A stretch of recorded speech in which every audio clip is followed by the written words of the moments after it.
How you guys doing? Jason A. Kuhn here, giving you a Fight the Deception with Real Perception Christian News Brief for October 25th, 2011. Let's jump in it here. We have breaking news out of RT.com. 7.3 magnitude quake registered off central Japanese coast. Wow, is this Fukushima too? An earthquake of 7.3 magnitude has hit 231 miles east of the Japan's Honshu Island, according to the U.S. Geological Survey. With tremors felt in Tokyo, meteorologists warned that a 1-meter high tsunami could follow. Japanese authorities classified the quake as a magnitude 6.8.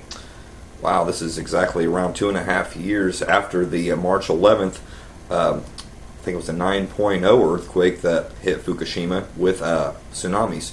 So we'll check on the latest news on this and see what the updates are. Let's move on to CNSnews.com. Census Bureau means-tested government benefit recipients outnumber full-time year-round workers. Americans who were recipients of means-tested government benefits in 2011 outnumbered year-round full-time workers, according to the data released this month by Census Bureau. They also outnumbered the total population of the Philippines. There were 108,592,000 people in the United States in the fourth quarter of 2011 who were recipients of one or more means-tested government benefit programs, the Census Bureau said in data released this week. Meanwhile, according to the same Census Bureau, there were 101,716,000 people who worked full-time year-round in 2011. That included both private sector and government workers. Wow, so it looks like welfare recipients outnumber full-time workers now. Let's move on. MrConservative.com, former Clinton associate, says he murdered people to protect the Clintons. Wow, bombshell news here. On his eponymous show, Pete Santilli had an explosive interview with former Clinton associate Larry Nichols, during which the former Clinton crony claims to have murdered people to protect Bill and Hillary Clinton. Santilli broadcast on the Guerrilla Media Network and interviewed longtime Clinton crony Larry Nichols, who has been lately going around telling folks that he was hired by the Clintons to kill their enemies. During the interview, Nichols said, "They sent me overseas to kill people for them and told me it was for the good of the country. So when they asked me to do it for them in the United States, it felt no different. The truth is," Nichols went on, "I did it for the money, and I didn't give a bleep about the woman I beat and the men I murdered. The Clintons are bad people, and I did bad things for them. I had to live with that all of these years, and now I just don't care anymore. Who knows it?" Wow. Let's see what the latest news comes out on this. Let's move on. MyFoxDC.com, new line of wearable technologies lets users control drones with fingernails and eyelashes. A scientist has created a new line of wearable technology that combines conductive materials and beauty items to allow users to remotely control drones and other mechanical devices. Beauty tech designer Katia Vega created the line of beauty technology. She uses designs such as metallized eyelashes, RFID nails, and conductive makeup in her work. Wireless signals are sent from the wearable attachments to different devices. For example, blinking an eye that was fitted with metallized eyelashes could create a circuit which could be used to power a motor in a drone. Vegas website says practical uses of beauty tech would include using fingernails to pay for goods instead of credit cards and blinking to levitate objects. Wow. All I can say is wow. Let's move on. CNN.com, Titan arm bionic bicep gives you the strength of Hercules. Wow. In the past, I lost my spot. In the past, if you wanted to be able to lift more weight, you would have to spend months bulking up at the gym. Now, with a new invention from a group of engineering students at the University of Pennsylvania, you can just strap on an external bicep and you are ready to go. The bionic device called the Titan arm is the brainchild of 4 mechanical engineer students who, in their final undergraduate year, built an upper body exoskeleton that can be used in physical therapy and manual labor. The invention won its inventors $10,000 in the Cornell Cup of Innovation and has recently been shortlisted for the 2013 Dyson Award. This reminds me how either you believe two ways. You either believe art imitates life or life imitates art. And this kind of reminds me of the Iron Man. It took about 10 years since that movie came out to get a bunch of teenage college or teenage high school students at the time to become college students and get it into their head to imitate this art. So the discussion goes back either way. Does art imitate life, or does life imitate art? And I'm the one that believes that life imitates art. Let's go on to Wired.com. Bond wearables let two geographically separated people touch each other. A digital innovation agency called Quame Corp has developed modular wearable devices that come in pairs. When one person touches their device, the other person will feel it. Quame Corp is the team behind a range of products and services, including Fairphone and Lily Cole's Impossible.com. It is currently seeking $150,000 to fund the development of these products called Bond. It's not about tweets, it's about tickles. Each Bond module features a capacitive touch sensor, Bluetooth, a vibration motor, and an LED and a battery, induction charger, and an accelerometer. The module is affixed via magnets to a bracelet or necklace made out of wild rubber from the Amazon. The tiny device connects with iPhones and any Android phone with Bluetooth 4.0.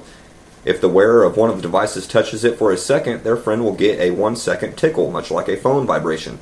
Tickles can last up to 5 seconds, will appear as a different color depending on how long it is touched for. If you swipe the Bond, it will send a rainbow tickle. Wow, let's move on. MyFoxDC.com. Scientists. Tiny robots can find and kill diseases. Microscopic robots may soon be detecting and even preventing diseases instantly as doctors' office across the nation eliminate the need for multiple tests or treatment plans.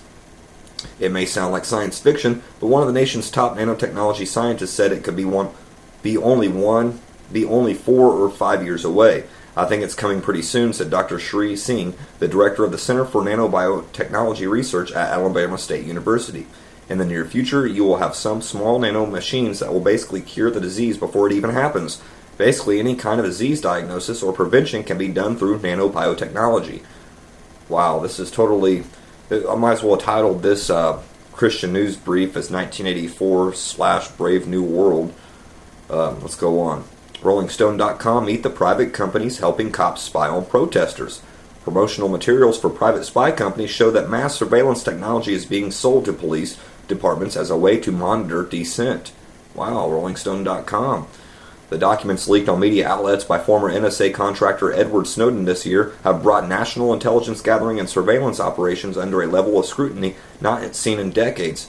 Often left out of this conversation, though, is the massive private surveillance industry that provides services to law enforcement, defense agencies, and corporations in the U.S. and abroad, a sprawling constellation of companies and municipalities. It's a circle where everyone in these industries is benefiting, says Eric King, lead researcher of watchdog group Privacy International. Everyone gets more powerful and richer. Wow.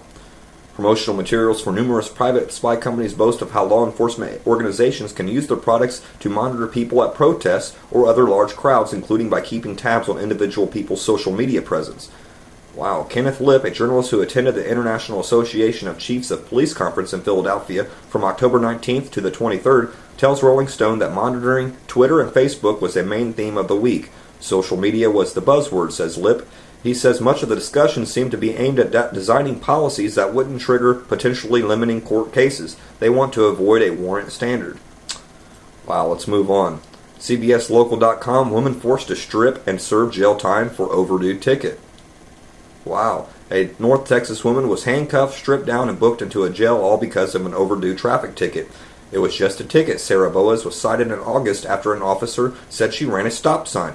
Boaz lost the ticket but said she knows it was wrong not to have paid it right away. Despite those missteps, she also says she never expected a late fee for penalty to land her in jail. Let's move on down here. Boaz's expected trip to work Wednesday morning never happened because of her unpaid ticket. The Richland Hills City Marshal was waiting at her house with a warrant for her arrest. I'm like, nobody puts out a bench warrant after 60 days. Why would you do that? You wouldn't do that. Even when Boaz arrived at the jail in handcuffs, she still didn't think it was real. Then a female officer started giving her instructions. She remembered the officer saying, "I'm going to need you to undress. I'm going to need you to stand against the wall. Please don't step in front of this white box or I'll take that." Aggressive towards me. Obviously, I'm going to jail. Wow. Let's move on. RT.com. K-12 student homelessness in U.S. hits record high. A record high of 1.16 million students in the United States were homeless last year, according to the new data from the U.S. Department of Education. During the 2011-2012 school year, 1,168,000 1,354 enrolled preschool or K through 12 students were homeless, a 10% increase from the previous school term. A total of 55.5 million students were enrolled in preschool or K through 12 last year, meaning about 2% of all students were without a home. Let's move on. PostGazette.com report says foster children receive too many medications. One kid called it the brainwash bill. Some said it made them put on weight or provoke teasing from schoolmates when they were called to the nurse's office. But for others, it was even worse. One foster child interviewed by researchers studying how medication is given to children in the Allegheny County system said the meds the doctors prescribed deadened all feelings, taking away what it means to be a kid. I couldn't eat, I couldn't move, the child said. It was like I was in a full-body straitjacket. A report prepared for the Allegheny County Department of Human Services showed children in a foster care are more than twice as likely to be prescribed psychotropic drugs than the average child receiving county services. According to researchers, a study of 1,850 youths in foster care, around 27% receive psychotropic medication compared to just 11% of children who receive Medicaid services at home. Let's move on here to my last article of the day. Iran gives Christians 80 lashes for communion wine as UN blasts human rights records. FoxNews.com. 4 Iranian Christians were reportedly sentenced to 80 lashes for drinking wine for communion, a shocking punishment meted out even as a United Nations report blasted the Islamic Republic for its systematic persecution of non-Muslims. The 4 men were sentenced October 6th after being arrested in a house church last December and charged with consuming alcohol in violation of theocracy's strict laws, according to the Christian Solidarity Worldwide. They were among several Christians punished for their faith in a nation where converting from Islam to Christianity can bring the death penalty, according to a new October UN report by Ahmad Shahid, UN Special Rapporteur on Human Rights in Iran. Such persecution is common, despite new President Hassan Rouhani's pledge to be a moderate. Don't want to let you go without the New World Order quote of the day, brought to you by David Rockefeller at the Bilderberg meeting, June 1991, Baden, Germany. We are grateful to the Washington Post, the New York Times, Time Magazine, and other great publications whose directors have attended our meetings and respected their promises of discretion for almost 40 years. It would have been impossible for us to develop our plan for the world if we had been subjected to the lights of publicity during those years. But the world is now more sophisticated and prepared to march towards a world government. The supranational sovereignty of an intellectual elite and world bankers is surely preferable to the national autodetermination practiced in past centuries. Again, brought to you by David Rockefeller. Now, I don't want to let you guys go without the proverb of the day, Proverbs 28:26, King James only. He that trusteth in his own he that trusteth in his own heart is a fool, but whoso walketh wisely, he shall be delivered. That's all the news and articles and proverbs I got for you guys today. You can check me out at Facebook, Jason A. Kuhn. You can also check out my YouTube channel, Jason A. Kuhn, my ministry page on Facebook, Romans 12:2 Transformer Ministries. Also highly suggest a few websites, Infowars.com, DrudgeReport.com, CorbettReport.com, and also check out FederalJack.com. That's all I got for you today. I'll leave you off with the song I brought you in on by the Insiders called Sacrifice.